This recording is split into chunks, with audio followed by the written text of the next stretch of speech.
next case on the calendar this afternoon is Save the Manatee Club Incorporated versus Florida Fish and Wildlife Conservation Commission. Counsel. Good afternoon. May it please the court, I'm Ross Berneman. I'm appearing on behalf of the appellant in these consolidated proceedings. I'd like to reserve 5 minutes for rebuttal, please, Judge Davis. These consolidated proceedings concern a 2002 Florida statute which amended the Manatee Protection Act by establishing requirements for county manatee protection plans and for the Florida Fish and Wildlife Conservation Commission's review and approval of those county manatee protection plans. And in addition, the statute required the Commission to establish substantial risk counties for purposes of manatee protection planning, and the statute authorized rulemaking on behalf of the Commission, both as to the designation of these substantial risk counties and also as to the criteria that were required to be included in county manatee protection plans. My client, the Save the Manatee Club, is a nonprofit corporation with about 40,000 members, many of whom reside in Florida and in Lee County specifically. The club has participated in the development of the federal manatee recovery plan, which calls for manatee protection plans to be established at the local level in Florida, has advocated before a variety of administrative tribunals in Florida, and also advocates before counties in their consideration of manatee protection plans. In Lee County specifically, the club has an employee who serves on the local Manatee Rule Review Committee, and also the club's educational efforts in Lee County are specifically recognized in the Lee County Manatee Protection Plan. Now, the 2002 statute was effective July 1 of 2002, and that's 370.12, 2T as in Tom. Recognized that in October of 1989, the governor and cabinet established a directive for a number of counties in Florida, including Lee County, to create manatee protection plans. So some 13 years hence, Lee County still did not have a manatee protection plan. And so the legislature established a process for recognition of plans that had been previously approved and plans that were approved prior to July 1st of 2004.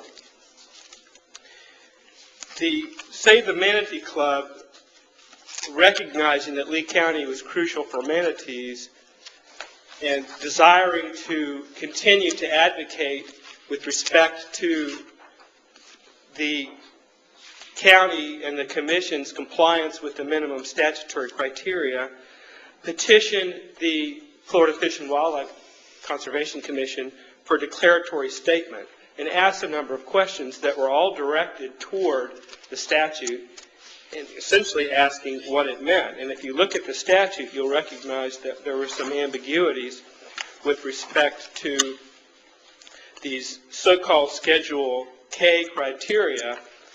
The statute at T1 specifically contemplated Commission criteria based upon Schedule K. So one of the questions to the review in this case, what is the standard of review for the Commission's interpretation of agency action in this case? Is it clearly erroneous or de novo? Well, Your Honor, we believe that, and it's difficult to answer because it's a consolidated proceeding, but if I could address your question first, Judge Lewis, as to the declaratory statement and the one declaration that the Commission provided, that was whether or not its review and approval of these local manatee protection plans constituted agency action. I believe that that primarily relies upon an interpretation of what constitutes agency action under the Administrative Procedures Act, and hence that's not a statute that the commission is charged with administering. So I believe that a de novo review would be appropriate on that question of law. Now, the commission takes the view that the detail of the manatee protection plans in the statute that it administers, that specifically is 370.12.2t, is entitled to great deference, and therefore the court's review should be under the clearly erroneous standard.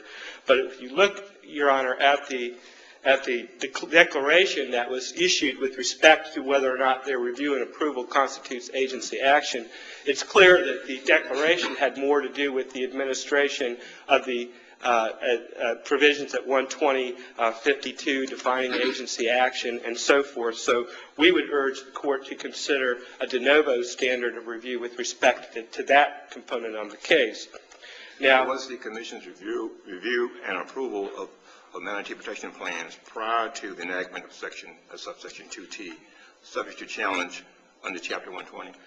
Your Honor, there's nothing in the record to indicate that the commission reviewed or approved any manatee protection plan that had been submitted prior to that date. So I can't answer your question. I can just say that prior to the statute, these county plans had apparently been submitted under a non-rule policy adopted by the governor and cabinet back in 1989. And as far as I know, Your Honor, there was no adjudication as to whether or not anybody had a substantial interest in the outcome of that proceeding. And the other thing, of course, is that the commission was established as a constitutional entity, and there was some litigation respecting whether or not the commission's duties regarding manatees and other certain species was a constitutional function or a statutory function. That was decided in the Caribbean Conservation Corporation case and is now clearly enshrined in the statutes that with respect to manatee planning and manatee speed zones, the commission is performing a statutory duty. Let's assume for the sake of argument that it was not subject to review. Then why should it be its review of the main plan? Well, Your Honor, the legislature has established a review and approval function in the commission, has delegated rulemaking authority to the commission to adopt rules specifying the minimum criteria that are required to be contained in these manatee protection plans. And to me, the statute, since it says review and approval, and also specifies minimum criteria, that in and of itself contemplates that the commission will review and may withhold approval should the plan not meet the minimum statutory standards. So here we have a statutory delegation of authority to the Florida Fish and Wildlife Conservation Commission to review and approve county-adopted manatee protection plans to ensure that the plans conform to, in the first instance, the statutory criteria in 370.12.2t, or in the alternative, should the commission exercise its discretion to adopt rules as authorized under that statute to determine whether or not a county-submitted manatee protection plan complies with the commission's rules implementing the statute. Mr. Berman, Yes, my sir. problem with your argument lies in pages 22 to 24 of their answer brief. And that has to do with, are there sufficient facts in the context of the DEC action brought? In other words, they say that the DEC action shouldn't seek a determination of general applicability to a huge class of persons. And what you're doing, they say, is just seeking simply an interpretation, not in the context of any factual circumstances that have to do with your client. It's just in the abstract. Well, Judge Polshin, that the allegations, first of all, have to be taken as true for purposes of the appellate review, and that's the E-Board 3 decision issued by this court. I believe that the petition for the declaratory statement sufficiently alleges the substantial interest of the club in obtaining a binding legal opinion, if you will, from the commission so that the club can conduct its daily affairs with respect to engaging in manatee protection plan advocacy. Well, I may agree with you that you have standing to seek a DEC action of some type, But what you've got here is seeking a declaration, it seems to me, of just general applicability of what does this mean? And how will then it apply to anyone else? It seems to me to be no different than, let's say, if you had a lawyer who had a lot of different counties as clients, and they've got this plan. Could a lawyer seek a deck action just on how to advise their client? I don't think they can do that. No, Your Honor, they can't do that. But again, I think it's very important to distinguish and to consider the chronology of events here, to distinguish the fact that the club was not asking for rulemaking. They alleged, they engage in manatee advocacy throughout Florida. They specifically alleged that they were engaged in advocacy with respect to the development of the Lee County Manatee Protection Plan. If you look at the chronology of events, in January of 2004, the county submitted a draft plan to the Fish and Wildlife Conservation Commission. The petition for deck statement was filed in May of 2004. In early June of 2004, the club wrote to the commission a detailed letter commenting on the January 2004 draft Lee County Manatee Protection Plan. And then in July 1st, the deadline kicked in, if you will, in terms of whether the criteria in 2T1 or 2T2 applied. And then the Lee County Commission considered its plan on July 29th of 2004, and then the commission received it on the 2nd of August and approved it 4 days later on the 6th. So in the context of similarly at that time, in addition to the Lee County plan working its way through the process, it was unclear to the club which counties, if any, the Fish and Wildlife Conservation Commission was going to designate as substantial risk counties for manatee mortality that would then kick in the requirement that those local government, those counties, adopt a manatee protection plan. So the organization, seeking to best mobilize its resources, staff, and so forth, wanted to know where to concentrate its manatee advocacy efforts. In addition to what they were doing in Lee County, there might be another county that the Fish and Wildlife Commission had ascertained, this is a substantial risk county. Well, then it would be incumbent upon the club to start doing the scientific and other research in that jurisdiction in order to then comment on the plan and perhaps challenge the Commission's review and approval. Regarding the declaratory statement, did the Commission answer the first three inquiries when it set forth in the declaratory statement that it would follow Section 271 and Schedule A, reviewing and approving the plan? Judge Lewis, yes and no. The statute refers to commission criteria derived from Schedule K, and they apparently said they were going to rely upon Schedule K, but then in the next breath they said, oh, by the way, this doesn't apply to you. Yes, and why would that be sufficient? Well, because they then said, we're not giving you an answer, Your Honor. And I see I'm in my rebuttal time. Thank you.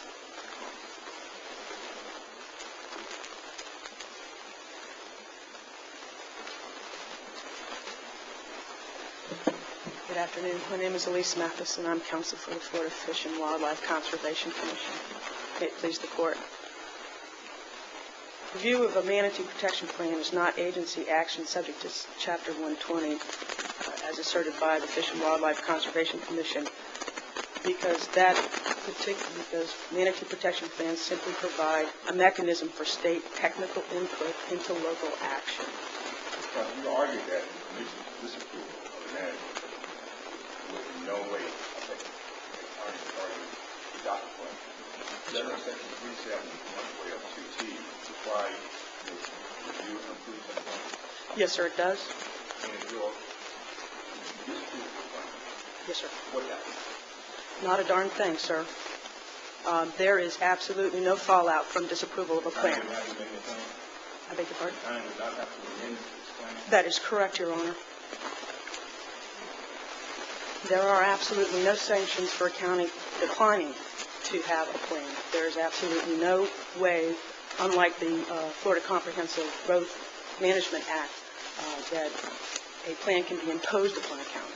Well, then how have counties been commissioned or the county handled in the past with respect to management and what who applies to the management section?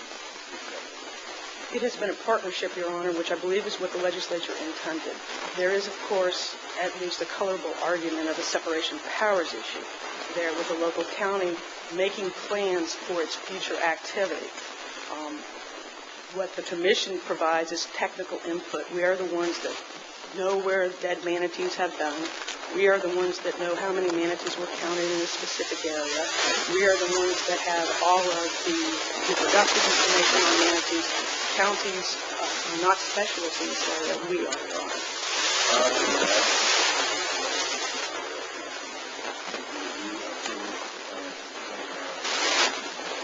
Yes, sir, we do. Your Honor brings up a great issue.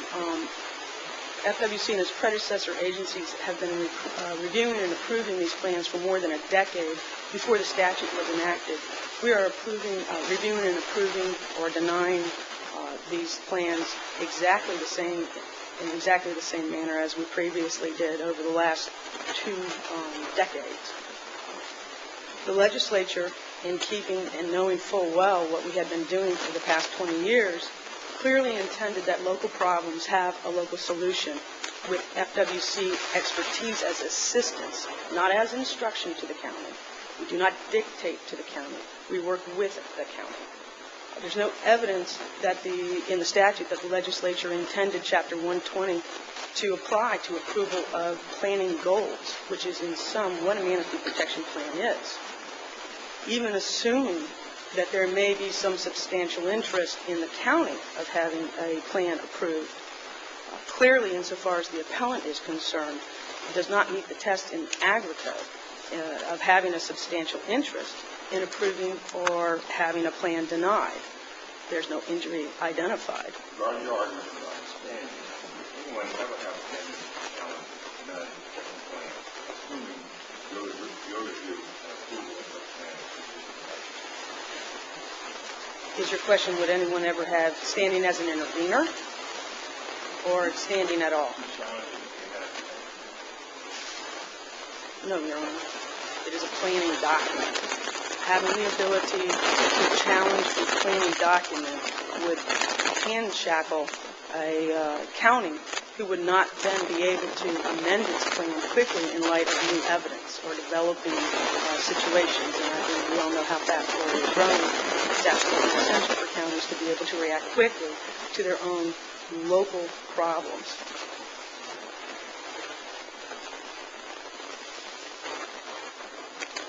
I note that Section 370.12.2t requires that a plan be consistent with Schedule K. It does not have, Schedule K contains no standards, no criterion as it's normally defined.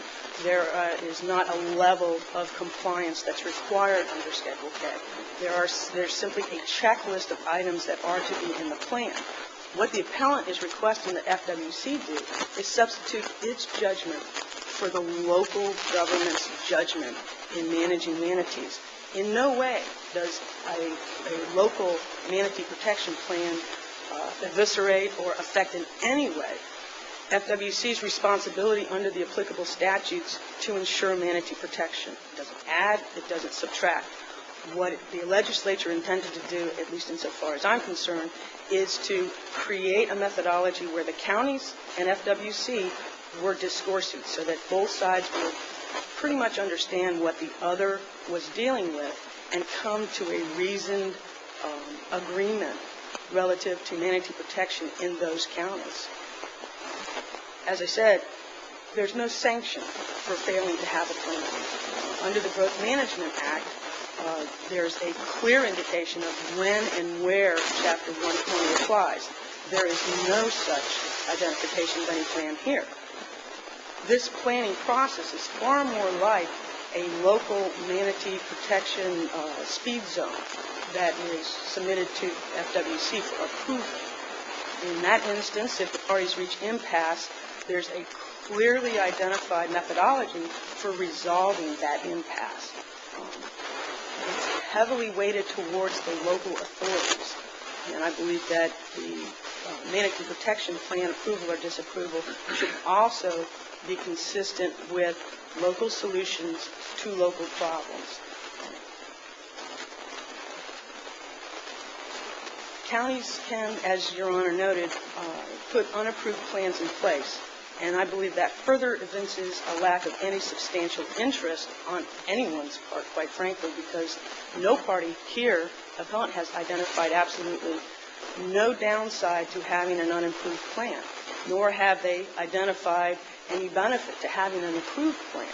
Now, there may well be some kind of a benefit in dealing with the U.S. Fish and Wildlife Service relative to permits and so on and so forth, but that also may not exist. Finally, the Commission believes that affected parties have access to 120 relief when they are actually affected, when there is an actual live controversy, as opposed to a plan to do something in the future. It makes far more sense to have a 120 proceeding when there is actually an action that is identified. I believe in my answer brief, I quote the Deep Lagoon line of cases.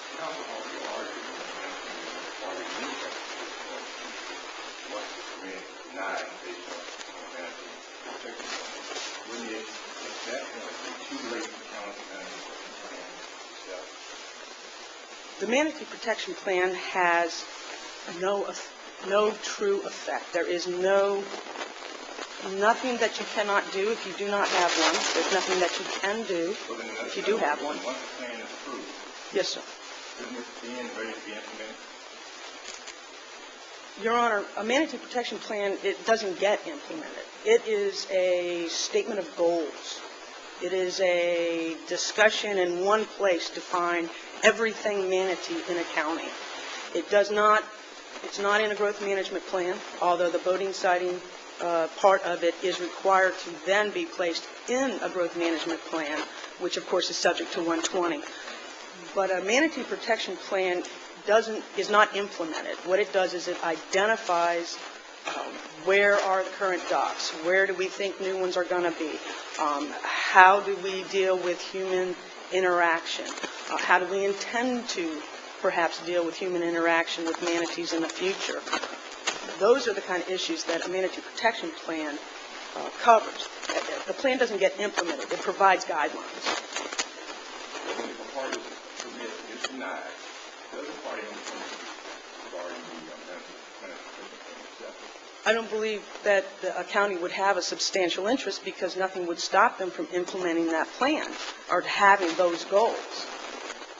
So where would a substantial interest come in? In a planning document, can you ever have a substantial interest when you identify goals? I don't believe you can. I don't believe that simple identification of goals can implicate any kind of substantial interest. So if the party did not challenge the Manatee Protection Plan at that point? A party, by a party you mean a county? No, Your Honor. I don't believe anyone has an opportunity to challenge a Manatee Protection Plan because it is simply a planning document. No action is taken pursuant to a Manatee Protection Plan. It is simply an identification of the current state of affairs and goals for future activity. That is all a plan is. And when any of those future activities actually take place, at that time, there is a point of entry into 120 so that the specific facts and circumstances regarding that activity can then be properly litigated. But at that point, the party did not challenge the Manatee Protection Plan. No, Your Honor, but they can challenge any action taken pursuant to a Manatee Protection Plan. In much the same way that there can be no challenge for an agency's statement of goals. We intend in 5 years to be here, in 10 years to be there.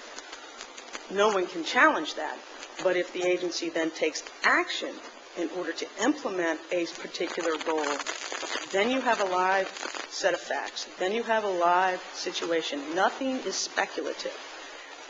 You don't have to wonder how might it play out in the future. You have a set of facts upon which a decision can be made. In the current instance, where you simply have a plan, you do not have facts. You have a goal.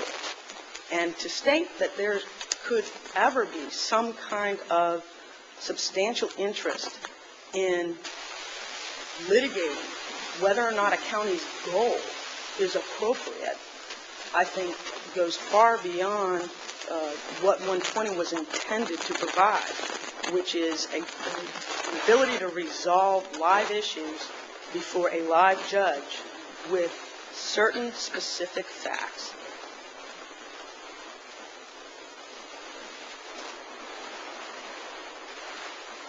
Members have any further questions? Thank you very much.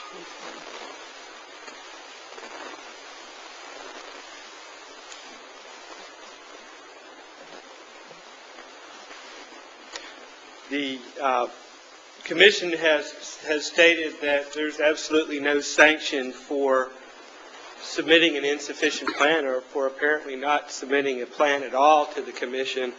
The statute on its face mandates that, counties shall submit plans, and then it further provides at subsection 2T4 that if you've already have an adopted plan or you adopt one under the provisions of this act, then you're required to approve the boat facility siting component into your local comprehensive plan no later than July 1 of 2003. So, as I understand the commission's argument today, there's the statutes on the books, but the counties have absolutely no obligation to comply with the statute, and the commission doesn't intend to and doesn't believe there's any sanction for a local government that fails to adhere to the statute. But I would submit to the court that the counties are operating under a delegation of legislative authority, and they're also, this delegation is designed to make sense of Article 2, Section 7 of the state constitution that requires that adequate provision by law shall be made for the protection of natural resources and scenic beauty of the state. The other argument I heard from counsel for the commission today, and I think is specifically refuted by Chairman Haddad's letter to the Lee County Commission Chairman of August 24th, that's record page 9 in the latter appeal, and it thanks the commission for submitting it, and it says, quote, "The FWC approves the county MPP and will begin implementing its recommendations at the state level." If the plan is simply a goal to be placed, a goal-oriented document to be placed on the shelf for later consideration, then I would submit to you that the executive director's letter is in error, which I don't believe it is. Are you saying there's specific action that's been taken according to them? Well, well, I don't. It's not on the record, Your Honor. But the chairman of the executive director of the commission says we are going to be implementing the plan at the state level, meaning the FWC is going to start applying this plan that they've approved. Now, just bear in mind, if you look at the statute and what are required to be in the plans, we're talking about an educational component, manatee speed zone assessment, law enforcement. These are ongoing activities that the local government, the Fish and Wildlife Conservation Commission, the Save the Manatee Club, the U.S. Fish and Wildlife Service, and other agencies are actively engaged in, and I see my time has expired. Thank you for your consideration. Thank you, counsel. Thank you both.